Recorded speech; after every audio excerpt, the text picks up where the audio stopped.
From Washington, this is VOA News.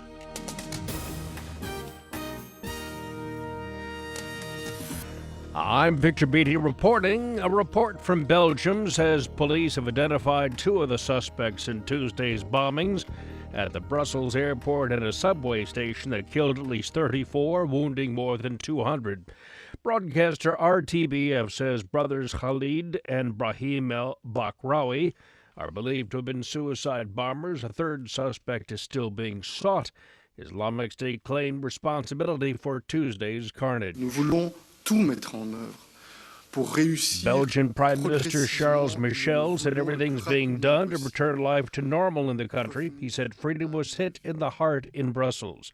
President Obama, in remarks to the Cuban people in Havana, denounced Tuesday's attacks. We will do whatever is necessary to support our friend and ally Belgium in bringing to justice those who are responsible. And this is yet another reminder that the world must unite in fighting against the scourge of terrorism. At least 9 Americans are among the wounded in Geneva as he shuttled between Syrian delegations in proximity peace talks. UN envoy Staffan de Mistura said the Brussels attacks underscore the need to end the Syrian conflict. The message we are drawing out of it, we need to extinguish the fire of war in Syria. We need to find a political solution. Meanwhile, U.S. Secretary of State John Kerry is in Moscow for talks with Russian officials on Syria and Ukraine. The trip follows Moscow's surprise announcement of a partial withdrawal from Syria. A senior Burundian army officer, an ally of President Pierre Nkurunziza, was shot dead in the capital Bujumbura Tuesday. Lieutenant Colonel Darius Ikurakura was shot at the Defense Ministry by an unknown assailant. Sporadic violence has plagued the country since Mr. Nkurunziza announced a year ago his intention to seek a controversial third term. This is VOA News. President Obama is in Argentina today, where he's to meet his Argentine counterpart, Mauricio Macri. It's the first trip by a U.S. leader to discuss bilateral relations in nearly 20 years. Mr. Obama arrived from Cuba, where he completed a historic 3-day visit. Tuesday, he addressed the Cuban people, saying it's time to move beyond a half-century of Cold War differences with the communist-ruled nation, saying the trade embargo and a policy of isolation hasn't worked. We have to have the courage to acknowledge that truth. A policy of isolation designed for the Cold War made little sense in the 21st century. The embargo was only hurting the Cuban people instead of helping them. And I've always believed in what Martin Luther King Jr. called the fierce urgency of now. We should not fear change. We should embrace it.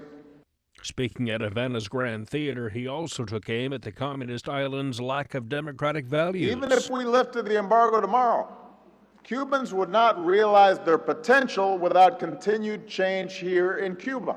I believe that every person should be equal under the law. I believe citizens should be free to speak their mind without fear, to organize and to criticize their government, and to protest peacefully, and that the rule of law should not include arbitrary detentions of people who exercise those rights. Mr. Obama said while both countries formally restored diplomatic ties in July, more change is needed in Cuba, especially on human rights. In Yemen Tuesday, U.S. warplanes conducted airstrikes against an al-Qaeda training camp. A Pentagon spokesman said the camp was being used by dozens of terrorists belonging to the al-Qaeda in the Arabian Peninsula. In U.S. presidential politics, New York businessman Donald Trump and former Secretary of State Hillary Clinton won the Republican and Democratic Party Arizona state primary elections respectively Tuesday. In both Utah and Idaho contests, however, voters chose Republican Senator Ted Cruz and Democrat Socialist Senator Bernie Sanders. The U.S. Space Agency NASA's partner Orbital ATK late Tuesday launched its unmanned Cygnus resupply cargo ship to the International Space Station. 5, 4, 3, 2, 1.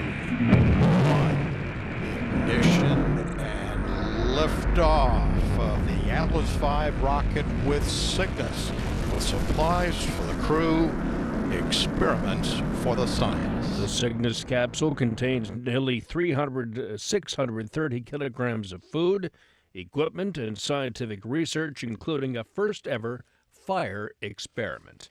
Tunisia has extended its state of emergency again for another 3 months, following last November's Islamic State suicide bombing in Tunis. That bombing killed 12 members of the country's presidential guard. The UN Tuesday said it closed its military liaison office in Western Sahara following a demand by Morocco, the latest in the dispute which erupted after UN Secretary General Ban Ki-moon criticized Moscow's annexation of the territory. I'm Victor Beattie. That's the latest world news from VOA.